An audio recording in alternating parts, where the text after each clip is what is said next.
What's up, y'all? Why the fuck isn't India a continent? Shit makes no sense, bro. Makes no sense. Completely separated from Asia. Completely different people. They don't look the same. They don't talk the same. They don't have the same culture. You know, they're separated by geography. The largest mountains in the world, same as Europe, separated by the Caucasus Mountains. And same reason as Europe, having different culture. That's why it's considered a different continent. So, you know, what I did, instead of just talking my shit, thinking I'm smart, I asked someone smarter than me or you or I.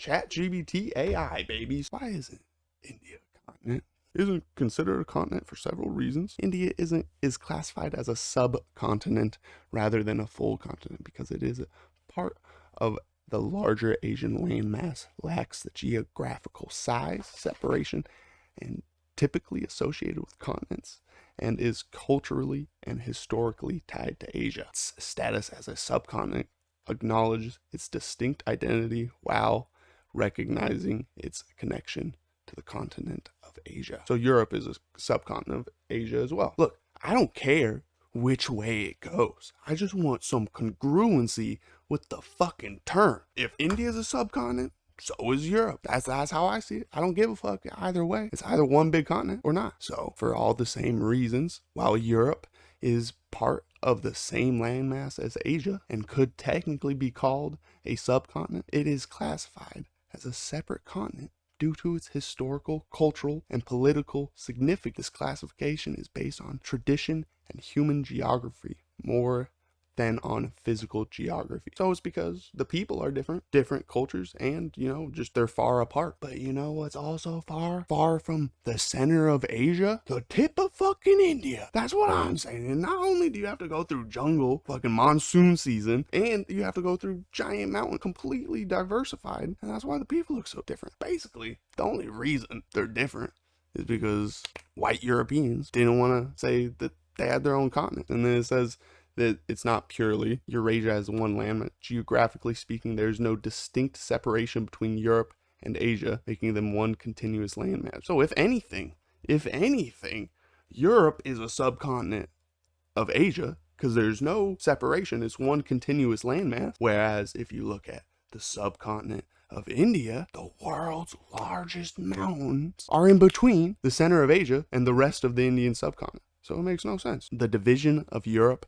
and Asia into separate continents is rooted in a combination of historical, cultural, and traditional reasons rather than purely geographical ones, while ethnocentrism and elements of xenophobia likely influence these classifications. In certain historical periods, the separation today persists largely due to convention rather than overt prejudice. Yeah, that makes sense. It's just how it was, so that's how it is now. So, in turn, it would make sense to reclassify the subcontinent of India as a standalone continent. For all the reasons you list Europe as being a separate continent. From a logical perspective, yes. If you got the AI agreeing with you, bro, I don't care what the fuck you dumbasses in the comments saying. That's all I'm saying. That's all I'm gonna say, bro.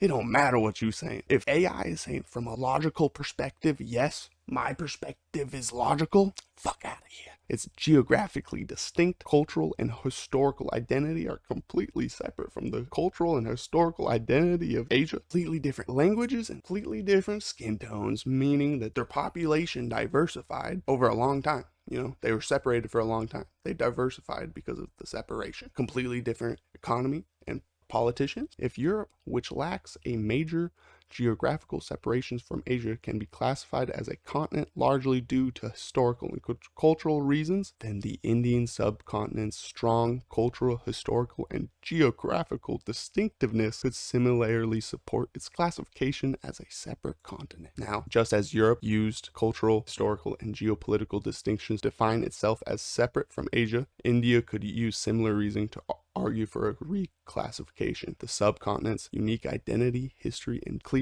geographical boundaries, such as the Himalayas and Indian Ocean, make it distinct enough to be considered a separate continent. Now, these are the challenges AI presents. Reclassifying continents is a deeply ingrained convention, and changing these definitions could face resistance due to the long-standing global access. So basically, the only reason to oppose this is because of long-standing conventions that may not easily change. Guess what that's called, buddy? An appeal to traditional fallacy. I am absolutely correct. If you disagree, you're fucking stupid. Have a good day. I love you.